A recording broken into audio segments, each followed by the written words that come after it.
You know, it's wild. Most people think the avoidant partner just moves on. They walk out, they disconnect, they go cold. And on the surface, it really does look like they've forgotten everything the love, the history, the warmth. But let's destroy that illusion right now. Avoidants may escape you, but they never escape themselves. They are experts at avoiding connection, but they are terrible at avoiding the consequences of their own choices. And those consequences echo for years. Here's what no one tells you. When an avoidant walks away, they're not walking into peace. They're walking into a war with their own mind. See, the avoidant attachment system is built on a lie. That lie says, if I stay detached, I'll stay safe. If I don't get close, I won't get hurt. But the human soul wasn't designed to be emotionally homeless forever. So when they leave someone who genuinely cared, someone who saw them, they don't just lose a relationship, they lose the last place they felt emotionally human. And that pain, it doesn't show up with tears on their face.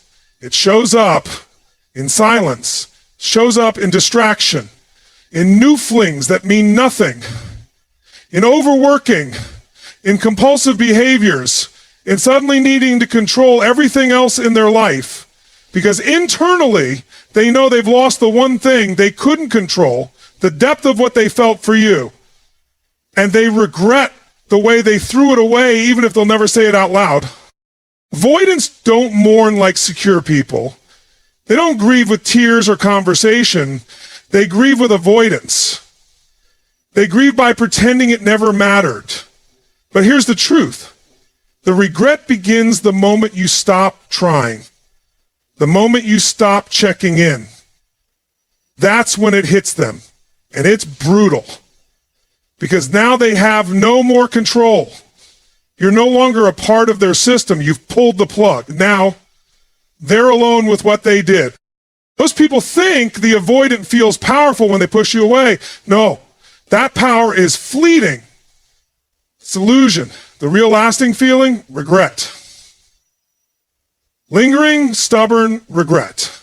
They replay those moments in their mind, the ones they wish they handled differently. That night you cried and they went cold. That time you needed them and they made you feel like a burden. Those memories don't fade. They quietly, but deeply. And here's where it gets philosophical. Regret is a form of time travel. The avoidant lives in a loop where they visit the past over and over, imagining how it could have gone if they were just emotionally brave. They won't admit it, but they wonder what would have happened if they stayed, if they leaned in instead of pulling away. And here's the dagger. They realized they were loved in a way most people never experience, and they rejected it. That's the pain they carry. Not just the loss of a relationship, but the realization that they sabotaged something real, something safe, something nourishing, because they were too afraid to receive it. That's what haunts them years later. Not your absence, not even the breakup. What haunts them is their own capacity for self-betrayal. And maybe you think they're cold, emotionless, even narcissistic. But underneath that mask is a deeply wounded child who never learned how to process connection without panic. So they chose what they thought was peace, distance, but ended up in isolation by running from it. You can't fix regret by pretending it never happened. So what do you do with that truth? You don't chase it. You don't try to fix them. You don't wait for closure from someone still hiding from themselves. What you do is understand this. Their silence doesn't mean peace. Their distance doesn't mean healing.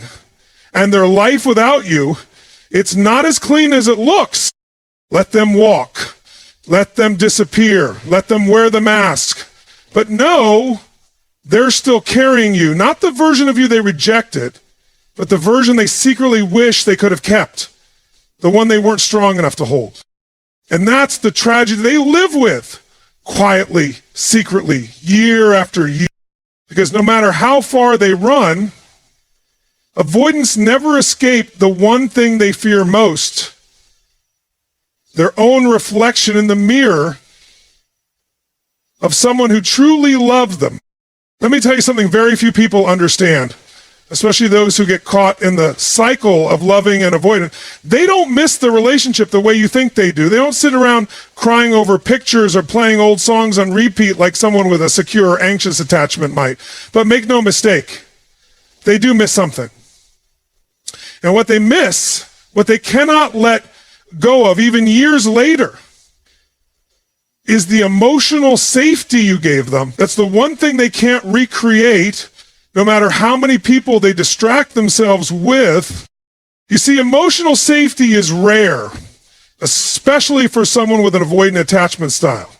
These people have often spent a lifetime believing that intimacy equals danger, that closeness will smother them, that love is a trap.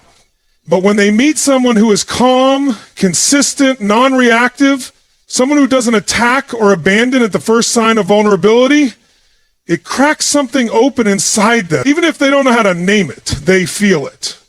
It's the first time they don't have to wear a mask. The first time they can breathe around someone and not be judged. And that sticks. They won't show it. In fact, they'll often pull away right after they feel that safety, because it's so unfamiliar, so raw, so intimate that it terrifies them. It threatens the very identity they've built on emotional independence. But here's the paradox.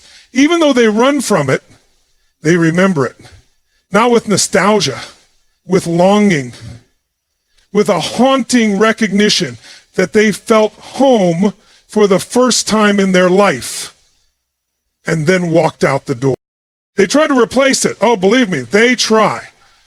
They'll date someone else who's more surface level, someone who doesn't require emotional risk, someone who lets them keep their distance, stay distracted, stay safe. But it doesn't last, because that shallow safety, it doesn't touch the soul. It doesn't regulate their nervous system. It doesn't give them what you gave them. The gift of being seen without pressure and loved without performance. And this is the irony of the avoidance journey. The very thing they push away is the thing they never stop craving. That emotional security you offered becomes the gold standard. They'll measure every new connection against it, even if they pretend they've moved on. You're in their nervous system now. You're not just a memory. You're an emotional blueprint they can't erase. And I know what you might be thinking. If I gave them so much safety, why did they leave? Because for an avoidant, peace feels dangerous. They confuse calm with boredom, safety with vulnerability, intimacy with control. So when they get too close to something real, they sabotage it to survive. But survival has a price, and the price is regret. They don't regret you. They regret not being ready for you. That difference is everything. And here's what I want you to truly grasp. It's not your job to re-enter their life and give them that safety again. That's not love. That's enabling. What they need is to earn that emotional security by becoming someone capable of receiving it. They need to face the parts of themselves they've been running from. The fear of being seen, the shame of being flawed, the terror of needing someone. That's their work, not yours. Because if you go back and give them the emotional safety again before they're ready to hold it, it won't land. It'll just scare them off all over again. They'll run from what they don't yet understand. But once they've had a taste of that safety, real deep emotional safety, they will always remember it. It will haunt them in every hollow conversation, every surface level fling, every connection where they feel empty afterward, and that quiet ache will follow them because deep down they know no one else gave them that. And here's the deeper truth. Emotional safety isn't just about making someone feel good. It's about allowing them to relax into their humanity, to feel safe enough to be flawed, to be scared, to open up without fear of rejection or manipulation. That's the highest form of love. And if you gave that to someone who couldn't hold it, that's not your failure, that's your power. So don't internalize their inability to receive your love as a reflection of your worth. You did the one thing most people can't do. You gave someone peace in a world full of chaos. You showed them what love could be. And even if they never say it, even if they never return, they will never forget how safe they felt with you, because the world is loud, but emotional safety is silent. And silence echoes the loudest in the hearts of those who lost it. There's a moment in every avoidant relationship that most people don't realize is a turning point. It's not the argument. It's not the breakup. It's not the silence after the door closes. No, it's the moment you stop chasing. That's when the real shift happens. Not in you, but in them. Because for the first time, the avoidant loses the emotional leverage they've subconsciously relied on. And it doesn't feel empowering. It feels terrifying. Avoidants thrive on a subtle but powerful emotional imbalance. It's not always malicious. In fact, most of them don't even realize they're doing it. But they're constantly creating emotional distance, pulling back, testing how far they can go before you reach for them again. Because every time you reach, it confirms their control. It reassures their fear-based belief that love is conditional, that they can be distant and still be desired, and that they can disappear and you'll still be there. But the moment you go silent, the moment you stop explaining yourself, stop sending that one last message, stop trying to understand their emotional walls, that's when something shatters inside them. And it's not your silence that breaks them. It's what that silence means. It means the game is over. It means they're no longer the one holding the upper hand. And for the avoidant, that's not just uncomfortable, it's destabilizing. See, we tend to think of avoidance as cold, emotionally detached, even unfeeling. But that's a surface illusion. Underneath that emotional armor is a nervous system wired for fear. Fear of engulfment, fear of vulnerability, fear of being known and then abandoned. So they control to cope. They pull away so they don't have to be pulled apart. But when you stop chasing, it forces them to face something they've spent their whole life avoiding, the loss of control. That silence you gave them, it's not empty. It's a mirror. And suddenly, they're forced to confront the reflection staring back at them. They begin to ask the questions they've been avoiding. Why haven't they texted me? Did I push too far? Did I just lose something real? And they won't admit it, not to you, not even to themselves, but those questions start to consume them. Because this time, no one's coming to soothe their discomfort. No one's reaching back into the storm to rescue them from their isolation. They're left with what they created, and the weight of that is crushing. You see, avoidants don't fear being alone. They fear being alone and forgotten. Being alone with no one still orbiting around them. That's the real panic. Because in their mind, as long as you were still reaching, they still mattered. But when you stop, it confirms their deepest unconscious fear. Not just that love is conditional, but that they were never enough to keep it. And that truth, that realization, that's the emotional earthquake that hits them sometimes months or even years later. They won't tell you. They might even post photos with someone new. They might act like they've moved on, but emotionally, they're stuck. Because what you've done by going silent is remove the very oxygen their avoidance needed to breathe, your pursuit, your emotional labor, your willingness to carry both sides of the relationship. Now, without that energy feeding their detachment, they're left in emotional withdrawal. And the irony? The same silence they used as a weapon is now the silence that breaks them. Because they never imagined you'd stop. They believed the cycle would continue, that you'd always return. that they could push, disappear, ignore, and you'd still be standing at the edge, waiting. But your silence says something louder than words ever could. I've chosen peace over potential. And that devastates them. You didn't just walk away. You disarmed them. You dismantled the dynamic. You gave them space. And in that space, they finally felt the weight of what they lost. And maybe they'll reach out. Maybe they won't. But even if they don't, know this. Your silence is not unnoticed. It's not forgotten. It's not meaningless. It is the echo that reverberates through the very walls they built to protect themselves. And that echo grows louder every time they meet someone who doesn't make them feel what you did. Every time they realize that no one else is chasing, no one else is waiting, that emotional pull they used to rely on, it's gone. And in that emptiness, they're forced to sit with the truth. They didn't lose you when you walked away. They lost you when they took your presence for granted. So here's what I want you to remember. When you go silent, you don't lose power, you reclaim it. You don't abandon them. You allow them to face themselves. You don't punish, you protect your peace.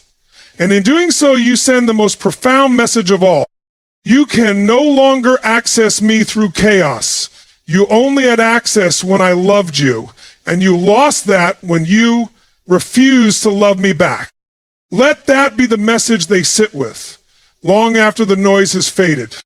Most people think avoidants don't feel guilt, that they walk away, shut the door, and never look back, that their coldness is intentional, calculated, final. But the truth is far more complex and far more tragic. What they don't tell you, what they will never show you, is that the very coldness they weaponize in the relationship becomes the same blade that cuts them in the silence that follows.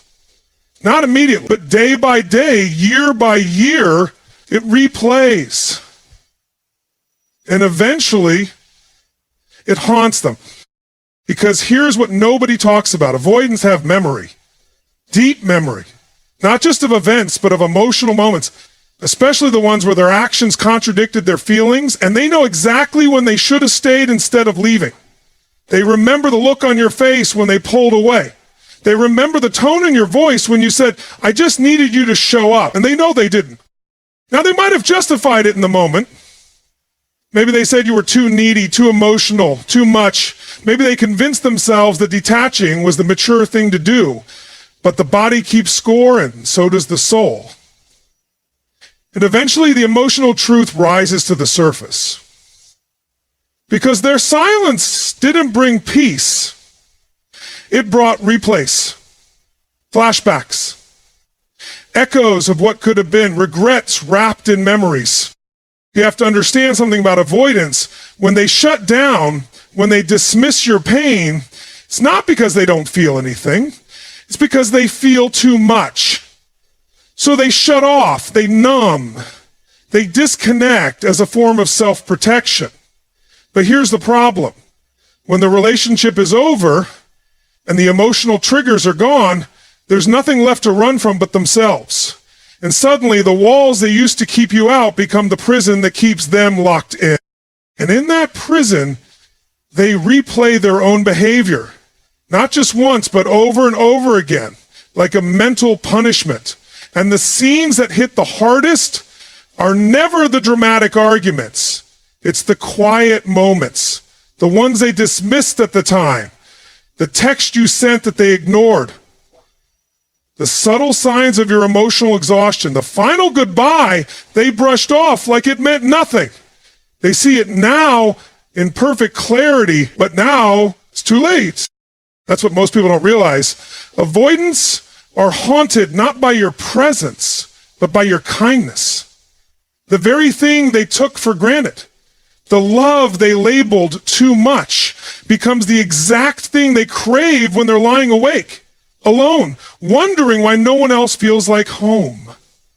They remember the way you were patient when they got distant, the way you softened your voice when they went cold. And that memory doesn't fade, it burns.